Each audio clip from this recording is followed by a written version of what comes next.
Current amplification factor transistor, ये 50 है तो बीटा है भाई, 50 है तो बीटा ही होगा। Input resistance is use common emitter mode, input resistance वो जो है बेटा 1 किलो मतलब 10⁻³ डायरेक्ट लिखा तो चलेगा बेटा।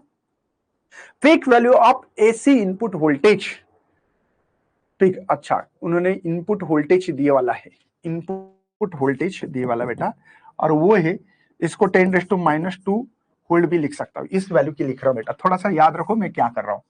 यहाँ पे peak value of AC input बताना है तो मतलब बेस करंट बताना पड़ेगा, वही है। चलिए पहले तो यहां पे कलेक्टर करंट निकल सकता है क्या, बीटा का फॉर्मूला सबको पता, आईसी अपॉन आईबी। इस इनपुट से क्या मिल रहा है बच्चों, मुझे इस इनपुट से क्या मिल रहा है सबको पता है। इनपुट मतलब बेस करंट होता है, और बेस करंट में V upon I, R sorry Ohm's law है ना भाई, V is equal to I R, याद आ रहा है आपको, तो I is equal to V by R होता है, ओम्स लॉ है, सिंपल ओम्स लॉ ये।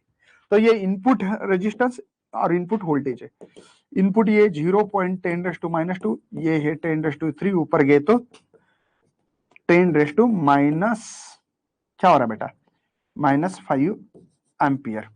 मिली एम्पियर में लिखना है तो मिली एम्पियर में भी लिख सकते हो, ऐसा कोई जरूरी नहीं है, मिली एम्पियर में लिखना है तो लिख सकते हो। अब मुझे इसमें निकालना क्या है, तो peak value of input voltage दिए वाला है, इनपुट रेजिस्टेंस दिया वाला है, करंट एम्प्लीफिकेशन फैक्टर मतलब बीटा दिया था।